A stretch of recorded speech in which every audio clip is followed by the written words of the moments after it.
Itentive Healthcare Solutions webinar. We're excited to share our NextGen add-on solution, RefundManager, with you today. My name is Chelsea Grover, and I'm the Marketing Communications Coordinator for Itentive. I'd like to take a moment to explain the process for today's presentation. First, I'd like to mention that this webinar will be recorded. Next, for those of you who aren't familiar with Itentive, I wanted to share a bit of who we are with you. We specialize specifically in NextGen healthcare. Our goal in life is to make delighted clients by helping them get the absolute most out of their NextGen software investment. We're passionate about providing solutions for our healthcare provider partners, which in turn help them to improve patient care, enhance the patient experience, and maintain a financially healthy practice. To sum it up, we do everything NextGen. And we also have two NextGen add-on productivity solutions, SharkGuard and RefundManager. So next, I wanted to mention some upcoming webinars. On May 24th, we're going to be presenting using familiar tools for patient engagement and outreach. In this educational webinar, we're going to not only explore traditional patient engagement tools, such as appointment reminders, statements, and collections, we're also going to look at the impact automation can have on population health and other quality care programs and initiatives. These include services such as patient satisfaction surveys, real-time scheduling, patient outreach, population health integration, and so much more. You should have already received an email invitation for that yesterday. If you did not, feel free to reach out to me or just go to our website directly and click on the Events and Education page along the top of the screen. Okay, so back to RefundManager. At the end of the presentation, we're going to open the floor up to questions from you. We'll answer all the questions at the end, but you can type them in the questions area of the webinar control panel whenever they occur to you. And finally, for audio clarity purposes, everyone's phone will remain muted throughout the entire webinar. If you experience audio issues, please use the chat box to let us know so we can resolve them. And again, questions may be entered in the questions box.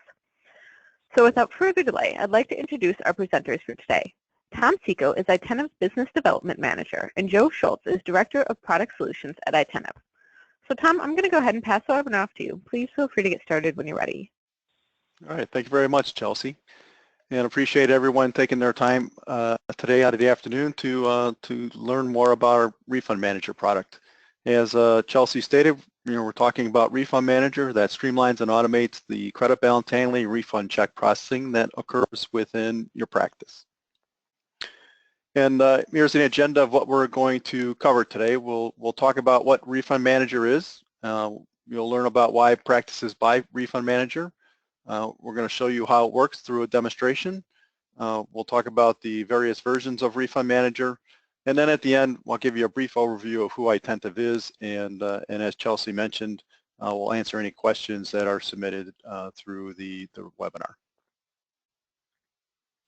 So what is RefundManager? RefundManager, it was made for the sole purpose of making the job easier through the streamlining and automating of the refund process and the ability to quickly handle credits within NextGen. We took a look at the whole process from start to finish, from the point that you try to find credit balances on patient accounts to the point where you take a credit and you identify it to be refundable and putting it through the process of creating the refund check. Along that whole process, we looked for ways that we could use technology to present things easier in order to make decision-making much quicker, as well as points where we could eliminate data entry along the way. And one of those points where we're able to eliminate data entry is through by integrating with accounting systems. And we were able to eliminate the data entry going into the accounting system by passing files back and forth. The overall goal of RefundManager is to increase productivity. When we went back and talked to our clients who use RefundManager, they came back and told us that they've been able to reallocate resources to other areas of billing and accounts receivable, and also spend less time sending money out of the organization and spend more time bringing money into the organization. When we went back and talked to our clients as well, they came back with a series of comments. This is some snippets of those comments. I won't go into each one of them, but I will focus your attention on a couple of them. Let's look at that first bullet point that says reduced from days down to hours now. That shows that there's a productivity improvement. And if you look at the fourth bullet where it says pays for itself in time savings alone, that shows that there is a return on the investment. There are risks associated with carrying credit balances, and they span from Medicare down to state laws and even to potential for fraud. With regards to Medicare, there are clauses within Medicare that state if you do not get credits back to them in a timely manner, there can be penalties invoked. There are clauses in insurance contracts with the same thing about getting credits back to them in a timely manner, and if they're not, the terms of the contract could be violated as well. It could also lead to having the insurance organization come in and do audits. There are state laws, and each state is different. In fact, if you look at California, California says if the credit's not returned back to the individual, then you have to start paying interest after 60 days following the overpayment. There are states that have unclaimed property laws, meaning that if after a period of time the credit goes unclaimed, that you need to report it back to the state as unclaimed property. There can be class action lawsuits that occur as well out of that. There are organizations that think that credits can be returned back to the organization as profit, so to speak, but just as we talked about with Medicare, with insurance, and with state laws, that's not the case. It needs to be returned back to the individual. And that last item that we talked about was fraud. We talked to many organizations over the years with regards to credits, and we've talked to organizations that have thousands, 10,000 instances of credits in their system, and dollar amounts that range from $50,000 to $700,000, and when you're getting into those types of numbers in terms of instances and dollar amount, the potential for some type of unethical activity increases. So managing your credits on a regular basis reduces the amount of risk that's involved with carrying credit balances. The next few slides I'm going to show you cover the basic process within an organization of processing credits within the organization. Typically, when you're processing credit, you're either going to process it in what I'll call a reactive manner or a proactive manner. A reactive manner means that a patient calls up and says, I have a credit on my account and I would like to have a refund issued to me. In a proactive manner means that every couple weeks or once a month, you're going through on a regular basis and processing credits. Whether it's in a reactive manner or a proactive manner, you're going to go through a series of steps to process that credit. First, you're going to look at the credit, and you're going to determine what made up that credit. So you're going to look at the encounter details, you're going to look at the transaction details, you're going to look at the account details, and then you're going to decide what to do with that credit. You're going to decide whether to issue a refund, or you're going to decide maybe I can apply that credit to an encounter that has an open balance on it. In either case, you're going to go through this series of steps. So if you have 250 credits you're going to process in a particular sitting, you're going to go through 1,000 steps basically to determine what to do with that credit. Once you get through with that credit and you've determined the ones that are going to be refunds, what you're going to do is send that information over to accounting. Now, how that information gets over to accounting varies from practice to practice, organization to organization. Some organizations, it gets sent over in a spreadsheet. Other organizations, it gets written down on a piece of paper and dropped on somebody's desk. Other organizations, they put together a bunch of paper and put it on somebody's desk. So it gets over there in many different ways. But once it gets over to accounting, what accounting generally has to do is enter that information into the accounting system in order to print the checks. So they're going to go through a series of steps on their end. They're going to have to enter in the name of the check recipient, the address of the check recipient, the city, the state, the zip code. They're going to have to enter in the check amount, and then they're going to have to print the checks. So there's a series of steps that go along with that for each check that has to be printed. Once you get through that process, some organizations enter that check information back into NextGen. Other organizations do not. For the ones that do, they have to go into NextGen and manually search for that patient and enter the check information. So again, there's data entry that's involved in that process. So as you go through the process from start to finish, it is task intensive and can be time intensive as well. As I mentioned in the beginning, when we looked at the process from start to finish, we looked for ways that we could streamline and automate the process using technology. We found that on the front end, we could streamline the process in the way that we allowed it to be easier to find the credit balances on the patient accounts. We created a series of filters and search mechanisms that makes it much easier for the individual to find the credit balances on patient accounts.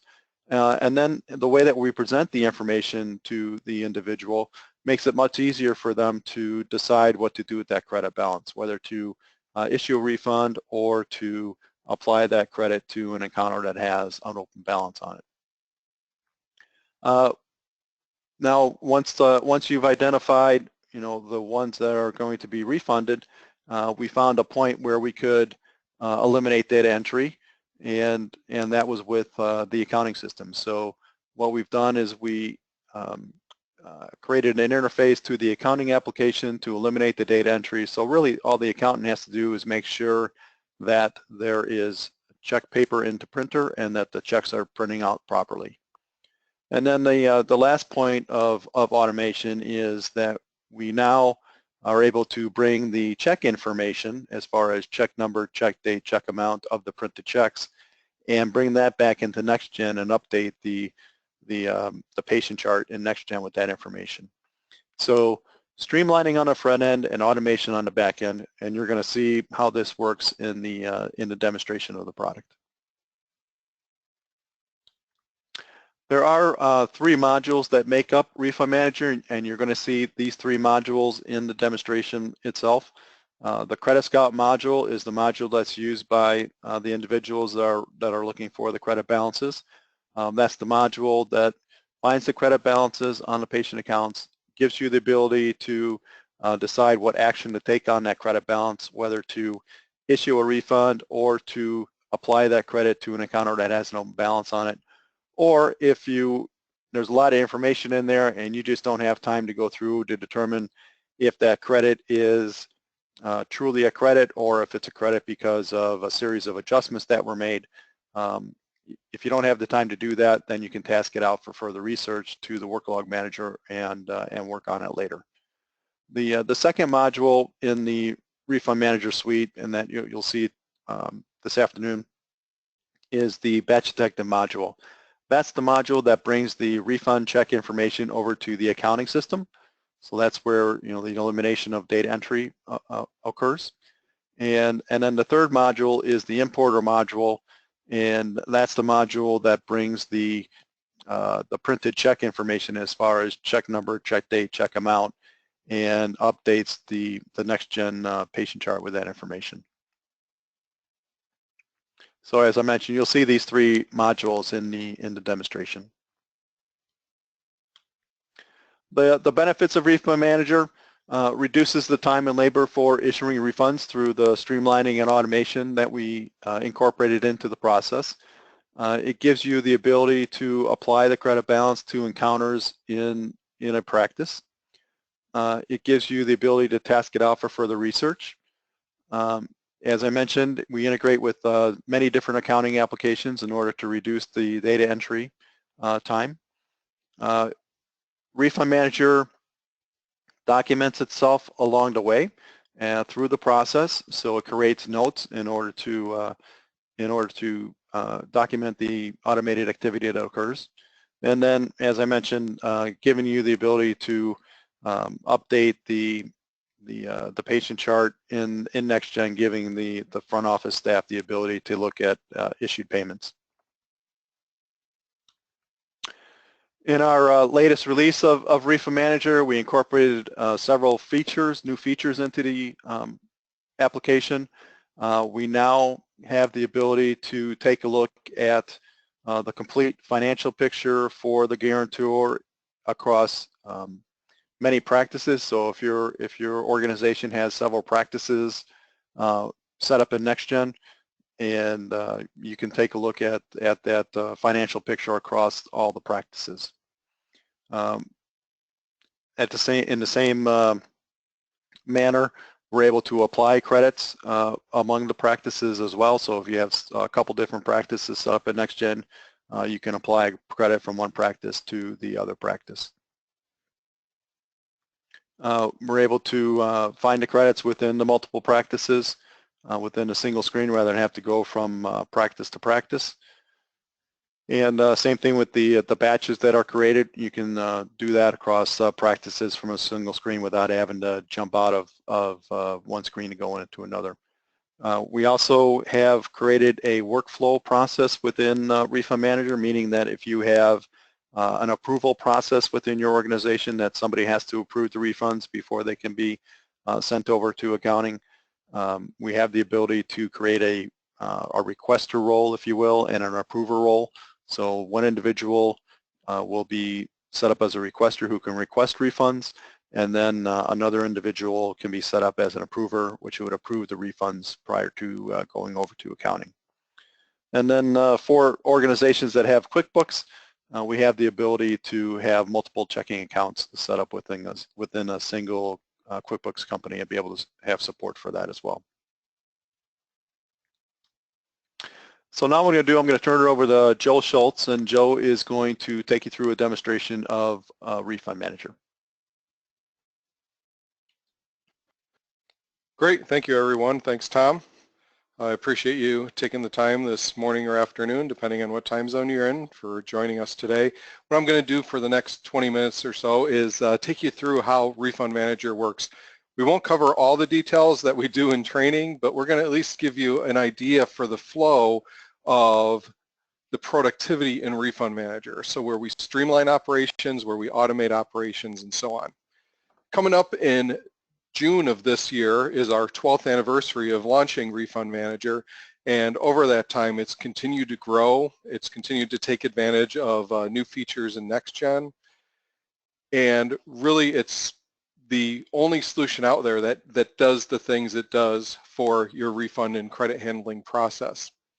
Now, Refund Manager itself, when it gets installed, it runs alongside and integrates with your NextGen practice management. So as part of the setup, we'll go ahead and configure it into your NextGen PM add-ons menu. So you can launch it right from NextGen PM, and it'll come up and it'll know the environment you're in, whether you're in NG Test or NG Prod. It'll know what practice you're in if you're multi-practice. It'll know who you are, so that any work it does on your behalf is tagged with your user ID and the timestamp, just like if you were typing that information into NextGen. For our demonstration, we're going to cover 3 of these 4 buttons in the upper left-hand corner. So Tom mentioned these modules when he was going through the slides. The Credit Scout is the NextGen facing piece where we're looking for credit balances, and we're going to take action on those credit balances, and those actions are we can go ahead and create refunds. We can distribute those credit balances to other encounters or charges where money is owed, or we can task them out. As Tom mentioned also, there's a workflow that can be enabled in Refund Manager, so that some people, instead of creating refunds, can only request them, and then other people would then process them. But for today, we're going to kind of show you it is the one person does all type of mode, what we call the classic mode here in Refund Manager. So we're going to spend some time, probably the most time, in the Credit Scout. Once we get a batch of refunds created, we're going to need to get them to the accounting system. In the case of the demonstration here, we're going to use QuickBooks, but as we saw on the slide a few minutes ago, there's a number of different accounting systems that are supported by Refund Manager. In addition, we can work with you to figure out the best way to integrate with other accounting systems that you might have, but we have a lot of the big ones already covered. So the batch detective is going to find your batches in NextGen that have 1 or more refund transactions that you want to get out to your accounting system without you having to type in the address and type in the amounts. Since that information is already in the database in NextGen, let's automate that. Let's create a file or talk straight to the accounting system and put that information in there so you don't have to do all that data entry. And then the last piece we'll cover to kind of close the loop is the importer, and that's going to take check information from your accounting system, right? Because we're going to push the information over, accounting is going to print the checks. Well, now it would be nice to have that check information back in NextGen so that if someone calls the front desk, they can go ahead and look up the check number and when the check was cut and so on. So we're going to do the import at the end, and that's going to pull the information back, put it in NextGen, again, without you having to do that data entry to get it in there. So let's go ahead and start in NextGen, and we'll find some credit balances that we're going to work on as part of our demonstration here. We're going to find some that we want to refund, some that we want to distribute.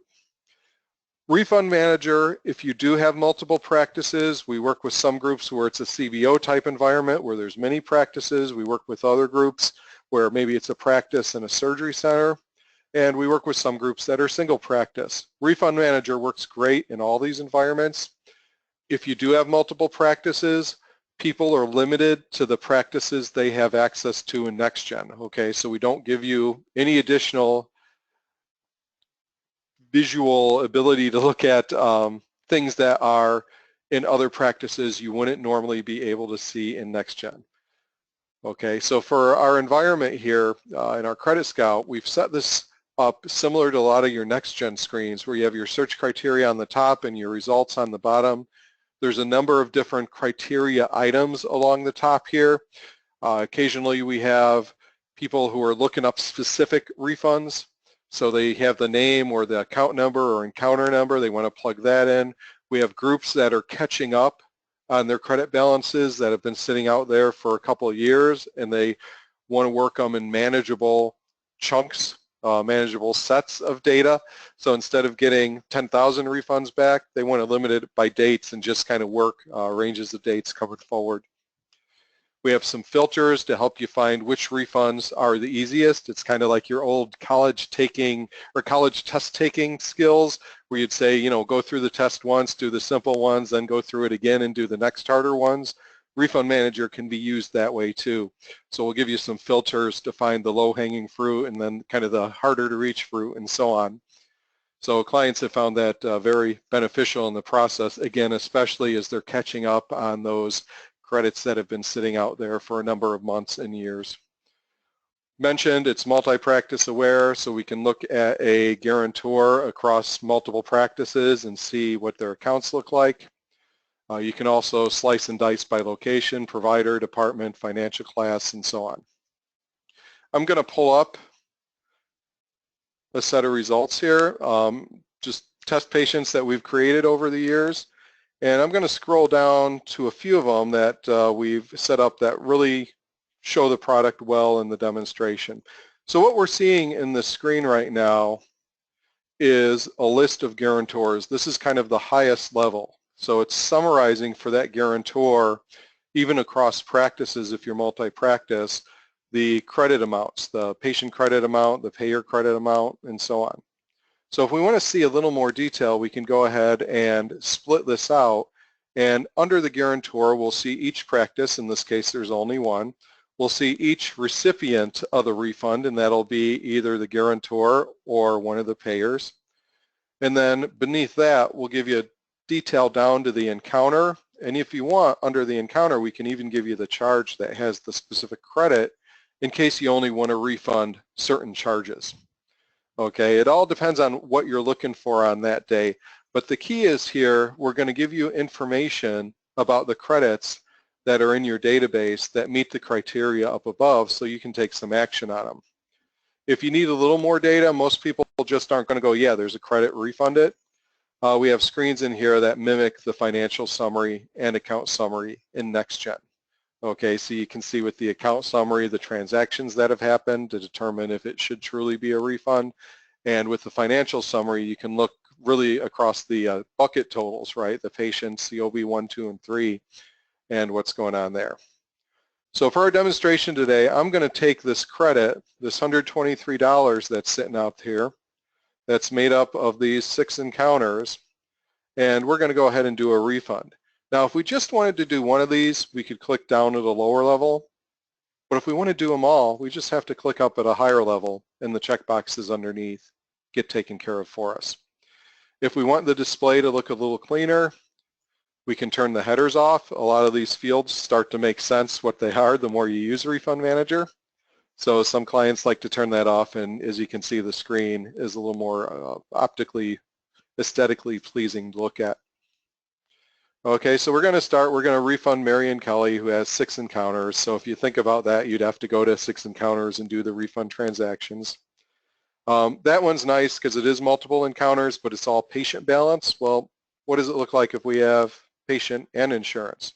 So I'm going to go down here to this other patient I set up, this other test patient, Mildred Key, and we'll see again, it's a single practice, but there's 3 different parties getting refunds, 3 different parties with credits in their buckets. So one's the Garon Tours, one's Medicare, one's United Healthcare. And again, if we want to see more detail, we can go ahead and expand these out either to the encounter, or down to the charge level, as we mentioned earlier. So we're giving you that summary of the information. Now, if you decide, well, today I'm really only worried about patient refunds, well, you could have searched up here for only refunds due to people and not insurances. But also what we could do here is just click on this one and not do the ones underneath.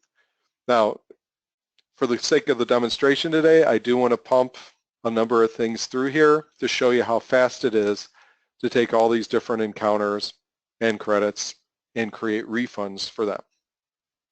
All right, so I'm going to pick all these, and we're going to show you how quickly those go through the system and over to accounting to be able to get that out.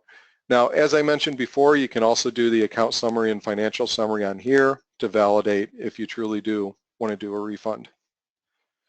Okay, so this is part of the streamlining. We're giving you the data, you're making the decision, but the actual work is going to be done by the computer on your behalf by Refund Manager. Okay, so that's a couple that we're going to refund. One of the other activities I mentioned that we could do with credit balances is move them to other charges, even on other encounters where money's due. And normally, if you were doing that, you'd use a filter up here that's specifically for distributions. For the demonstration, because I don't want to keep searching over and over again, I just use a filter where I know several of these are in here. So I'm going to skip down a little further, and I'm going to pick one that normally we'd find via the filter, but I just happen to know it's here. And I can see that here at the encounter level, the balance, the credit balance, is greater than up here at the account level. So 220 down here, 185, 85 up here. So 3415 is most likely owed somewhere in the account.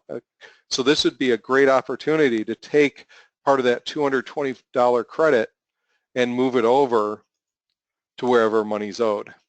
So instead of using the checkbox we've been using for the refunds, we come over here to the D checkbox for the distributions.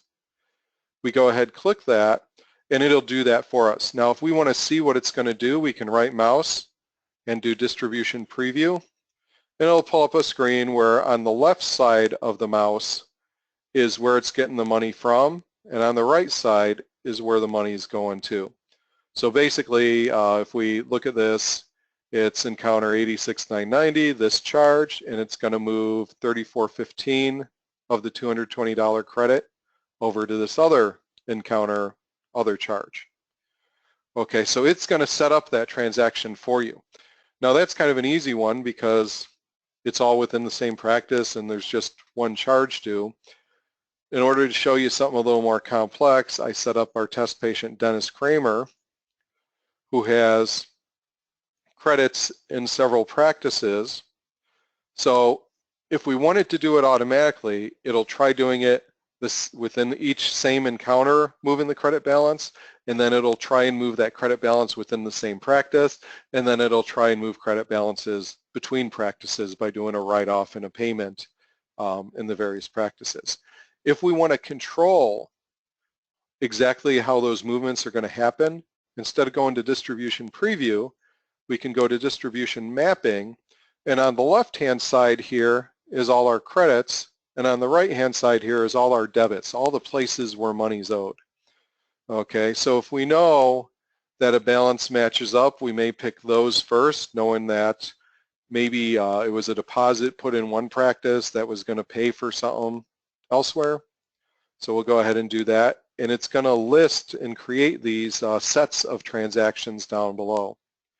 And we can go ahead and keep using these until the money runs out, and we'll notice as we use them, the balances get updated. So I'm just going to fly through here and keep pairing these up until we are either decide we're done or we run out of money on one side or the other side. All right, so this is a case where you can control how the money gets moved. If you know the money is in one practice for specific use in another practice, we have this distribution matching capability, and we just keep pairing these up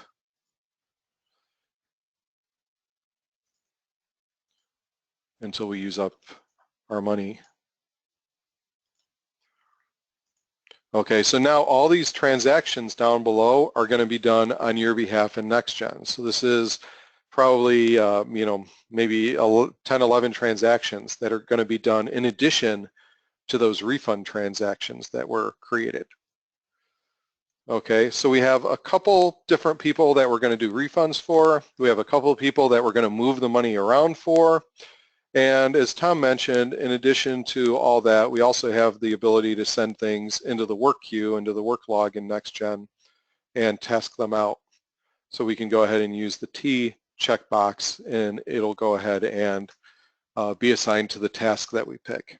So really, this part of the workflow is a matter of going through this screen, this set of results, and if you did a lookup by person or encounter, it might be one of them.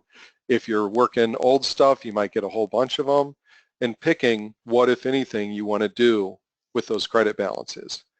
When you're ready to have RefundManager do the actual work, you go ahead and right mouse, pick Process Selected Items, and it'll go ahead and do these activities for you. So we have one charge that's being tasked, 11 for refund, 6 for distribution. We're doing stuff across practices.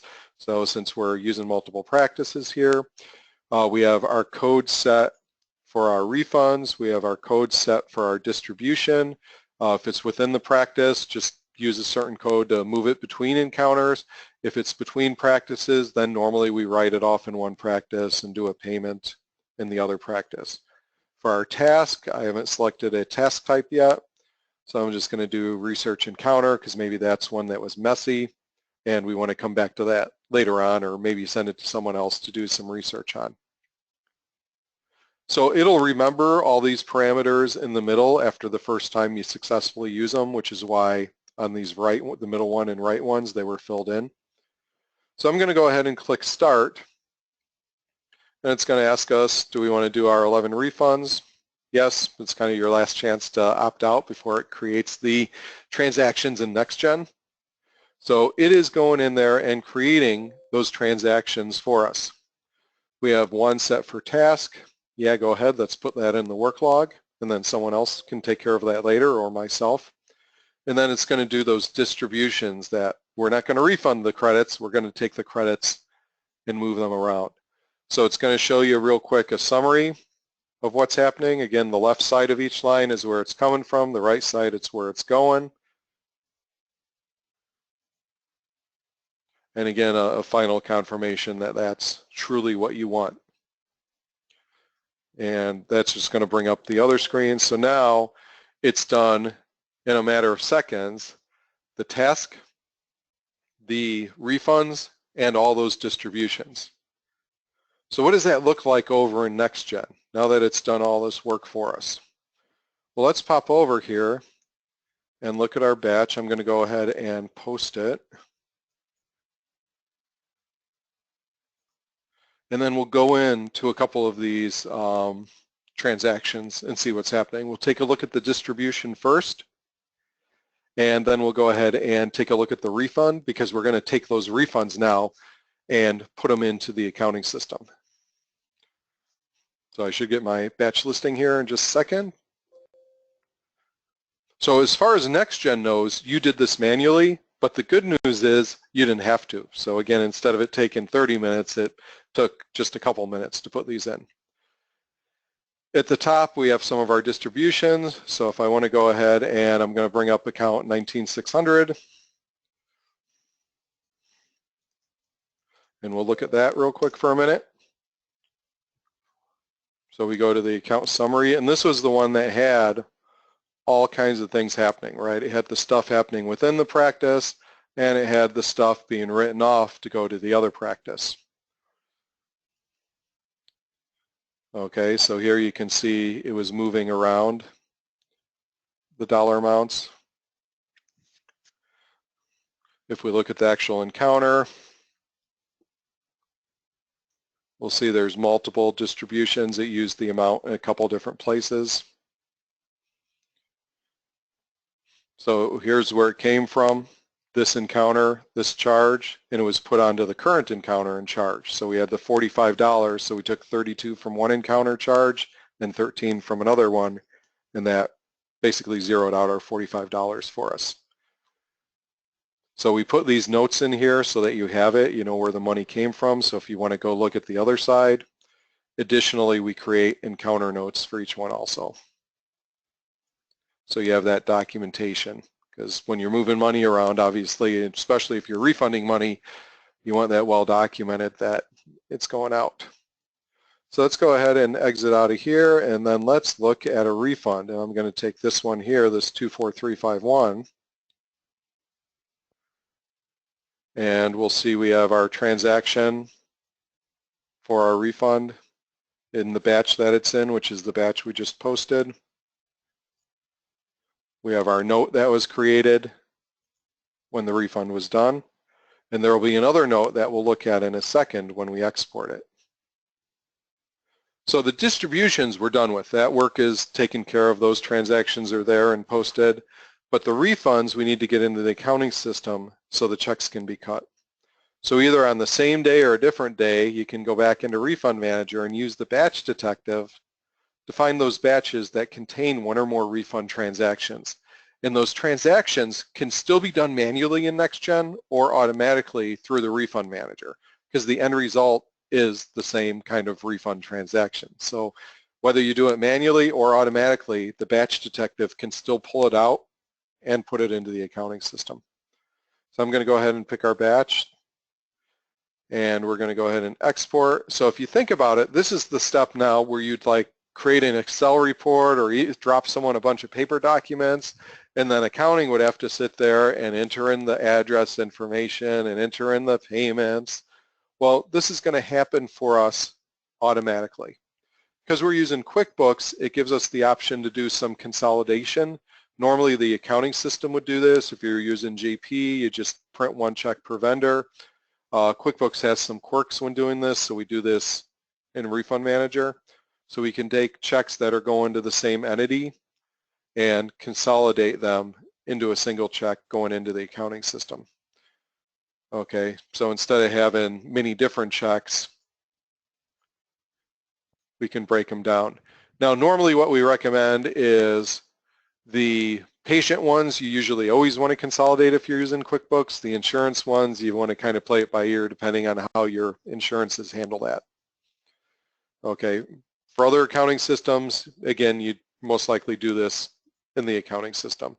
So we've got it down to just a few checks going over. So we click export, and now if you were using a file-based interface to the accounting system, it would pop up the Save As dialog, much like you're saving an Excel or Word document, and then you'd give that to your accounting people and they just import it in. In the case of QuickBooks and several other accounting systems like Dynamics GP and Peachtree, it'll go ahead and talk real-time to the accounting system and put that information in there. Okay, so let's go ahead and jump over to the accounting system, and I'm going to backspace through some of the checks that have been put in here. And you can see for these ones that got consolidated that we still sent over the detail, so you can print that out on the check stub. Okay,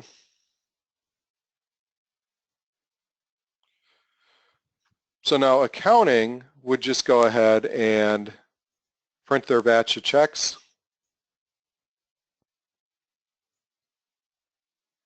I'm just going to print them to a file here so I don't waste paper.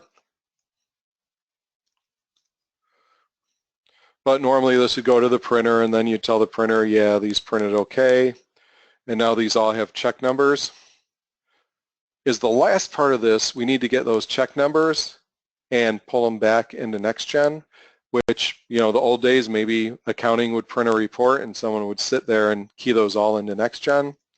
Well, again, we're about making your life easier. So we're going to go ahead to our import. We're going to find our export, and it consolidated down those checks into 6 for QuickBooks.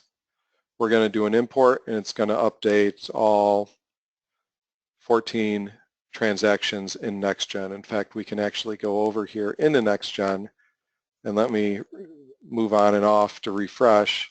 Here's our other note when we exported. Captures the address that was in play in case you have refund addresses set up.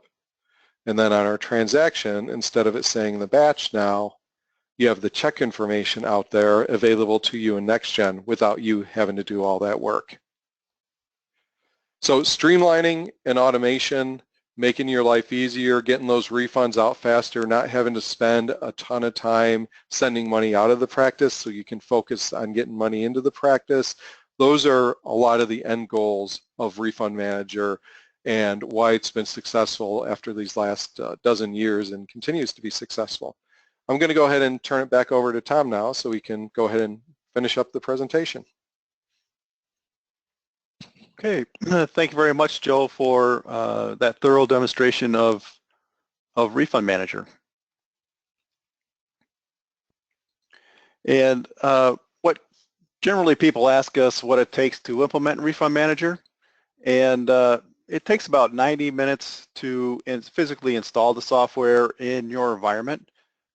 We've created a series of 4 or 5 training videos. They're about 10 to 11 minutes in length each.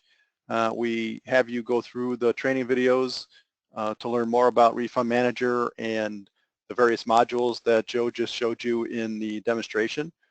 We also give you the user guide to read through as well to learn more about RefundManager. And then once you get through the training videos and user guide, what we'll do is schedule a call with one of our RefundManager specialists, and they'll host a call with you to answer any questions that you have with regards to what you saw in the training videos and read through the user guide.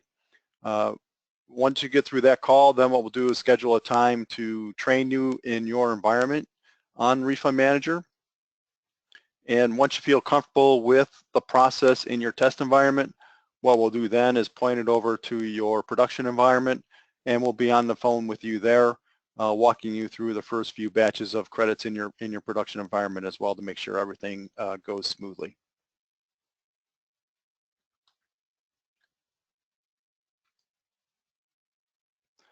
So there are 3 versions of RefundManager. We have a standard edition that's mainly used for small single practices that typically use QuickBooks Pro and Peachtree accounting software. Then the professional edition is for larger single practices that use QuickBooks Enterprise, Great Plains, ACPAC, you know, more of the complicated accounting applications. And then for the large enterprises that have multiple practices within the organization, that we have an enterprise edition for that. So a little bit about Itentive and who we are. We were founded in 2003, and as Chelsea mentioned in the beginning, our mission is to create additional value for your NextGen investment. We know that when you purchase NextGen, it was a major purchase, and that investment's probably grown over the years through the upgrades and probably having to add additional hardware. So we want to work with you to get as much value out of that, and whether that's through our services or through our products, we'll work with you in any way to do that. We have 19 years of experience with NextGen. We have 70-some employees across the country, most of which are consultants that travel from practice to practice, health center to health center, working with the individual organizations to improve workflows, improve business process, improve reporting, improve decision making, whatever it needs to help you get that value out of your NextGen investment. A brief story about Itentive. If you take the 19 years into 2003, they do not add up, and the reason for that is Itentive started out as the healthcare organization for, the IT organization for a healthcare company. And back in the late 90s and early 2000s, when the business mantra was focus on what you do best and outsource the rest, the medical organization was going to outsource the IT department. And the leaders of the IT department said, well, if you want to do that, what we'd like to do is provide services back to you. They agreed to do that, and from that point forward, we've worked with over 350 to 400 clients that use NextGen, and we've become a strategic partner with NextGen as well. We are able to implement NextGen. As I mentioned, we do process improvements. We have a group of developers that can enhance the templates of NextGen, can provide upgrades to NextGen, as well as provide help desk support.